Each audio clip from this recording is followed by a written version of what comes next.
8वीं के तीसरी भाषा हिंदी रखने वाले सभी छात्र छात्राओं को हार्दिक स्वागत और अभिनंदन। बच्चों, पिछले वीडियो में हमने विशेषण के बारे में पढ़े थे। आज हम क्रिया के बारे में अध्ययन करेंगे। तो हम ब्लैक बोर्ड में पहले कुछ वाक्य लिखे हैं, इसको देखेंगे।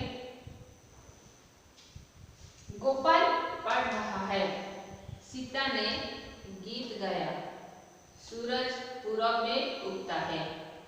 तो ये जो 3 वाक्य है, इन वाक्यों में पढ़ रहा है, गीत गाया, उगता है, ये कार्य के होने की सूचना देते हैं।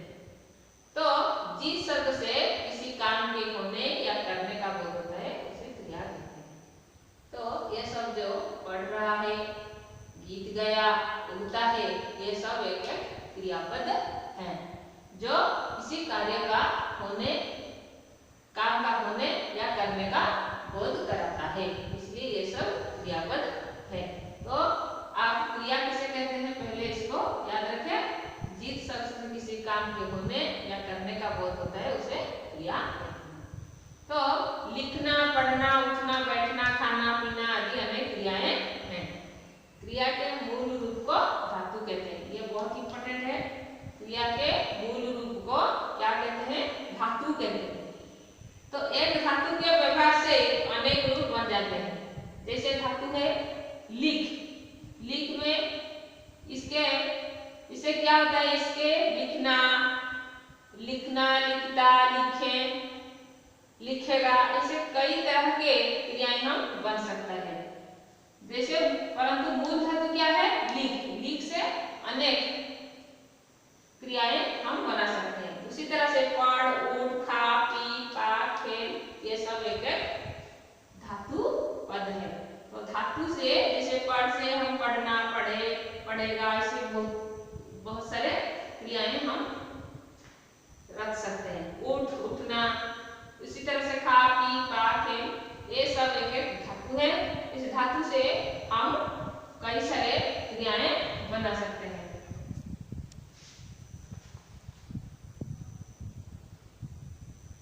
धातुओं के साथ ना जोड़कर क्रिया के सामान्य रूप बनाए जाते हैं। तो ये जो धातुओं के साथ ये जो धातु देखे हम, पढ़, उठ, खा, पी, पा, खेल, ये सब धातु से हम ना लगाकर बहुत सारे शब्द बना सकते हैं। जैसे पढ़ से पढ़ना, खा से खाना, पी से पीना, पा से पाना, खेल से खेलना, इस तरह से बहुत सारे क्रियाएं हम ना जोड़कर बना सकते हैं। तो अब हम देखेंगे धातु जो क्रिया के प्रकार भेद के बारे में अब हम अध्ययन करेंगे।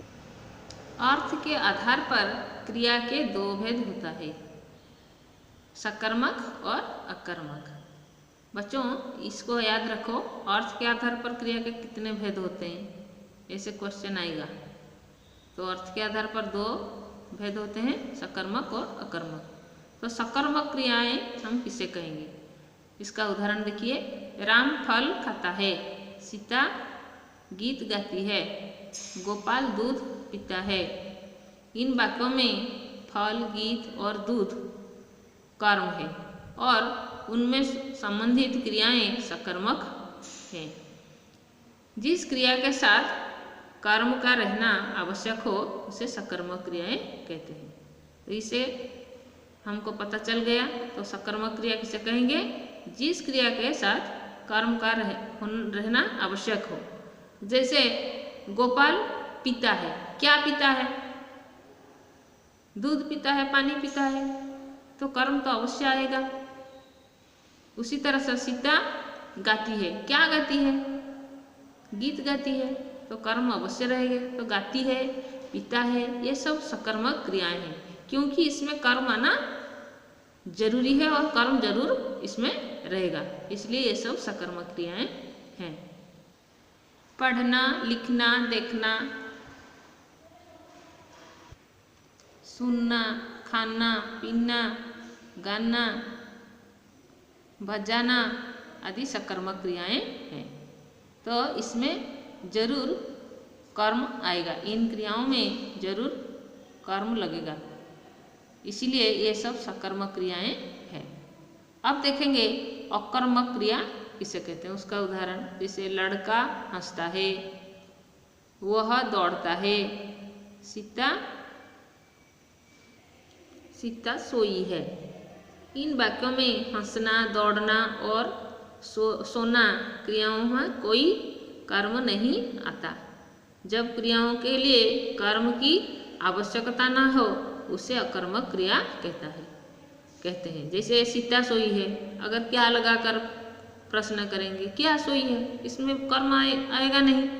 दौड़ता है, क्या दौड़ता है, हंसता है, क्या हंसता है, तो क्या लगाकर जब हम प्रश्न पूछेंगे तब कोई कर्म इसमें आने का संभावना नहीं है, इसलिए ये सब अकर्मक क्रियाएं हैं।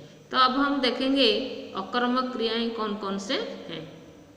जैसे उठना, बैठना, आना, जाना, चलना, दौड़ना, रोना, जागना आदि अकर्मक क्रियाएं हैं।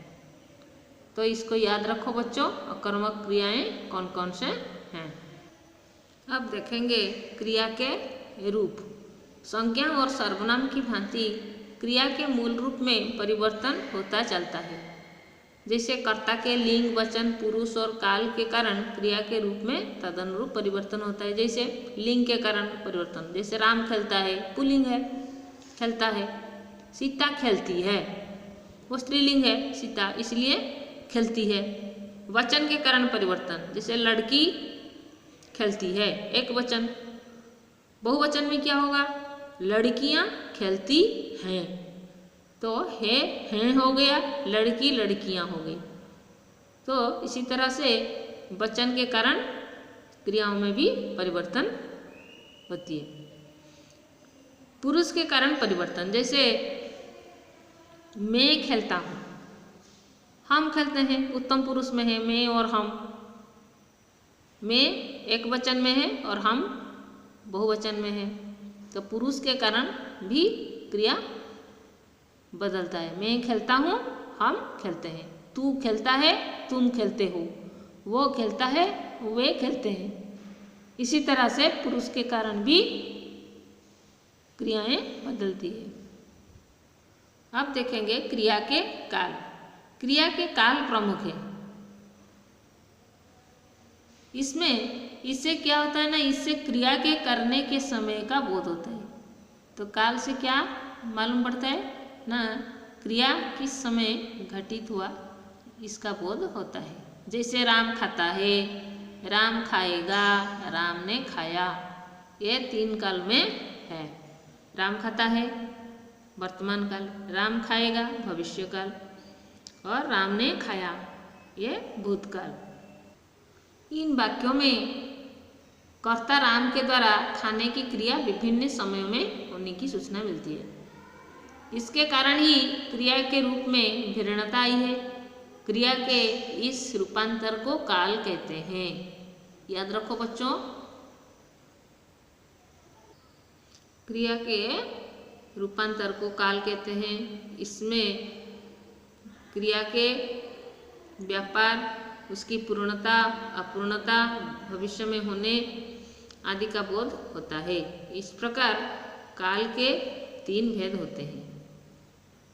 कौन कौन से, जैसे वर्तमान काल, भूतकाल और भविष्य काल। पहला आता है वर्तमान काल। पहले आता है वर्तमान काल। वर्तमान काल, इसका उदाहरण जैसे राम लिखता है, हरि जा रहा है, गोपाल रोता होगा।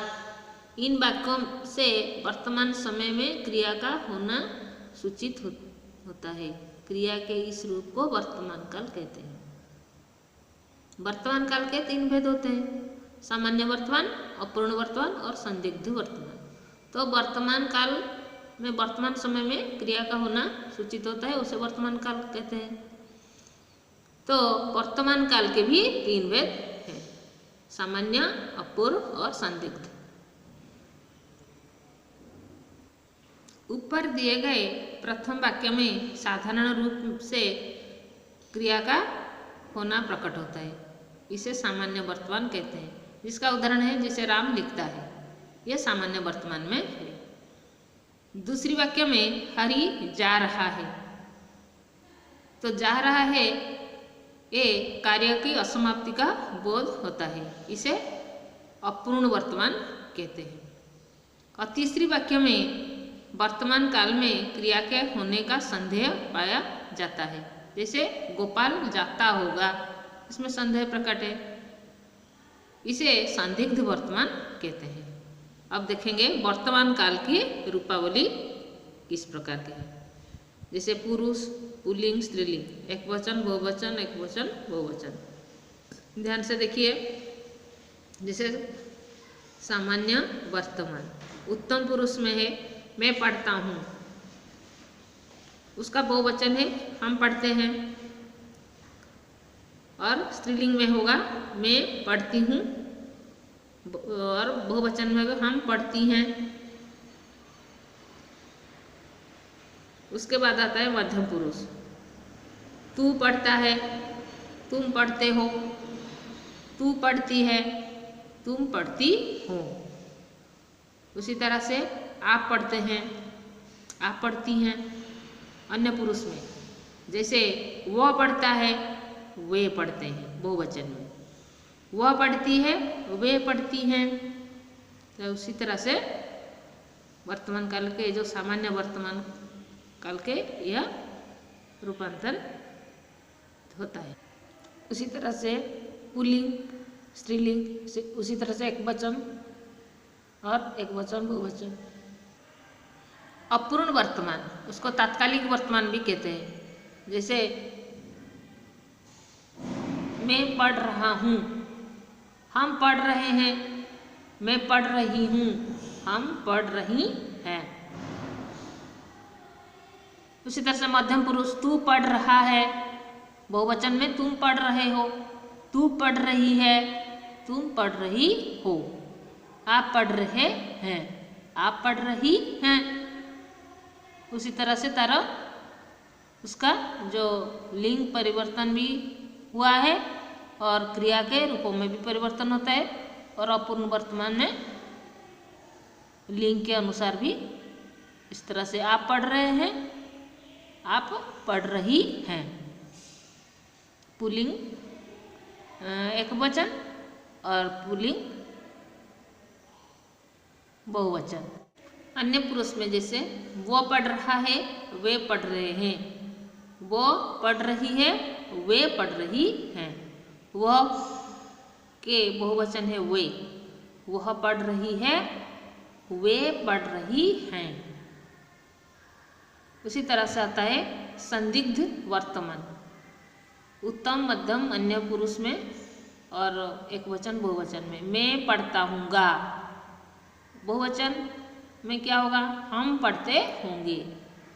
तू पढ़ता होगा, तुम पढ़ते होगे, आप पढ़ते होंगे। अन्य पुरुष में जैसे वह पढ़ता होगा, वे पढ़ते होंगे, एक वचन और बहुवचन में। उसी तरह स्त्रीलिंग में, स्त्रीलिंग एक वचन में मैं पढ़ती होंगी, हम पढ़ती होंगी, तू पढ़ती होगी, तुम पढ़ती होगी, आप पढ़ती होंगी, वो पढ़ती होगी, वे पढ़ती होंगी। तो इसी तरह से संदिग्ध वर्तमान में क्रिया का रूप होता है। अब आता है दूसरा, आता है भूतकाल। भूतकाल जैसे उड़िया में हम अतीत काल कहते हैं। भूतकाल, मैंने पत्र लिखा, राम कटक गया, वह फल खा रहा था। इन वाक्यों से बीते हुए समय में क्रिया का होना सूचित होता है। क्रिया के इस रूप को भूतकाल कहते हैं। बच्चों इसको याद रखो, भूतकाल किसे कहते हैं, जिस क्रिया बीते हुए समय में क्रिया का होने को हम भूतकाल कहते हैं। जैसे भूतकाल के 6 भेद है, सामान्य भूत, आसन्न भूत, पूर्ण भूत, अपूर्ण भूत, संदिग्ध भूत और हेतु मदभूत। सामान्य भूत में जैसे क्रिया के जिस रूप से भूतकाल का सामान्यता का बोध होता है, उसे सामान्य भूत कहते हैं। इसकी रूपावली देखिए, पुरुष पुल्लिंग स्त्रीलिंग दिया है, एक वचन बहुवचन, एक वचन बहुवचन। उत्तम पुरुष में मैं गया, हम गए, तू गया, तुम गए, आप गए, वह गया, वे गए। स्त्रीलिंग में एक वचन बहुवचन में मैं गई, हम गई, तू गई, तुम गई, आप गई, वह गई, वे गई। उपयुक्त रूपावली से यह स्पष्ट है कि क्रिया आकर्मक हो तो सामान्य भूतकाल में वह कर्ता के अनुसार होती है। क्रिया सकर्मक होने पर कर्ता में नेय विभक्ति चिन्ह लगता है और क्रिया का रूप पुल्लिंग एकवचन में होता है। जैसे मैंने खाया, हमने खाया, तूने खाया, तुमने खाया। किंतु वाक्य में कर्म हो तो कर्म के लिंग और वचन के अनुसार क्रिया का रूप बदलता है। जैसे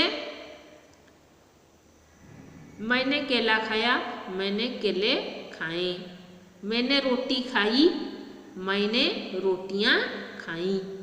तो इसमें वाक्य में कर्म है तो कर्म के लिंग और वचन के अनुसार क्रिया का रूप बदलता है। आसन्न भूत, क्रिया के जिस रूप से क्रिया के व्यापार की आसन्न समाप्ति की सूचना मिलती है उसे आसन्न भूतकाल कहते हैं।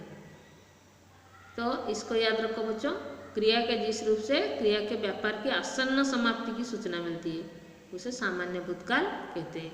इसके रूपावली अब देखेंगे।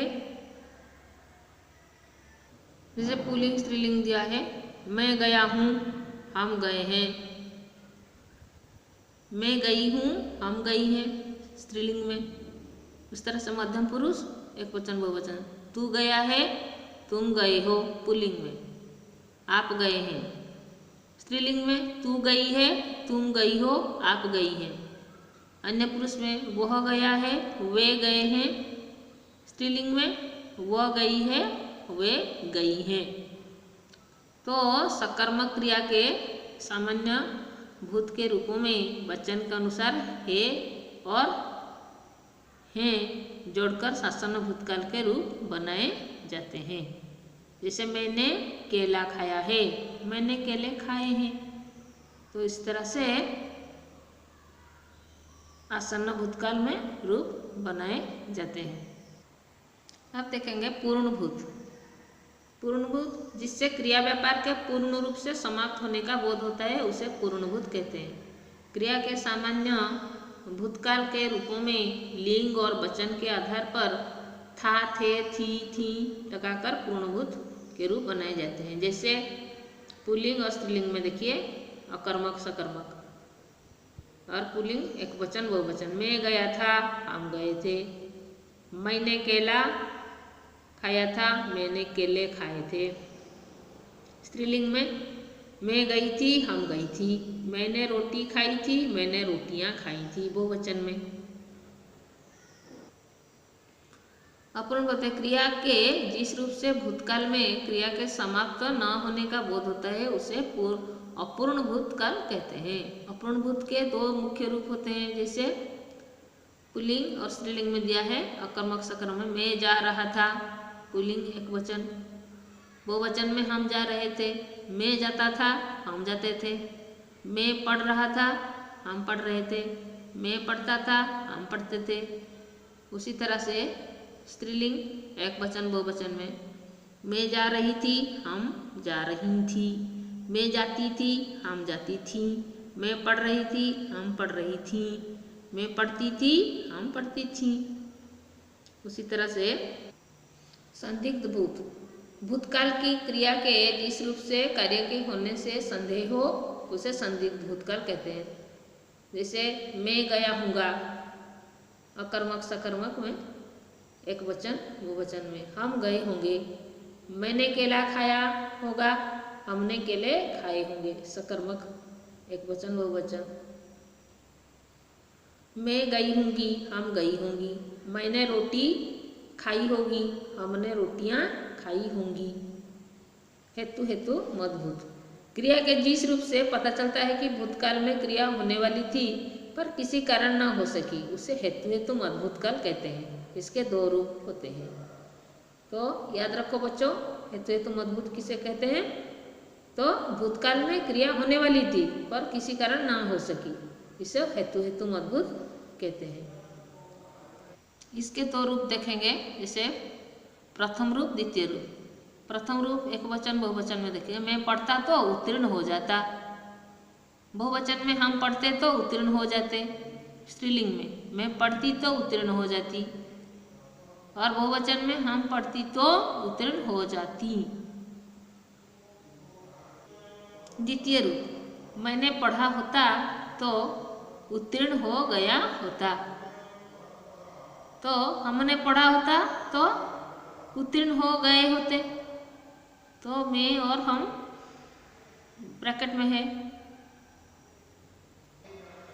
मैंने पढ़ा होता तो उत्तीर्ण हो गई होती, ये स्त्रीलिंग एक वचन में। बहुवचन में स्त्रीलिंग बहुवचन में हमने पढ़ा होता तो उत्तीर्ण हो गई होती। तो इसी तरह से इसका हेतु हेतु मदभूत का दो रूप। अंतिम आता है भविष्यत काल। मैं पढ़ूं, मैं हंसूंगा, राम पढ़ेगा, सीता नचेगी। इन वाक्यों में आने वाले समय में क्रिया का होना सूचित होता है। क्रिया के इस रूप को भविष्यत काल कहते हैं।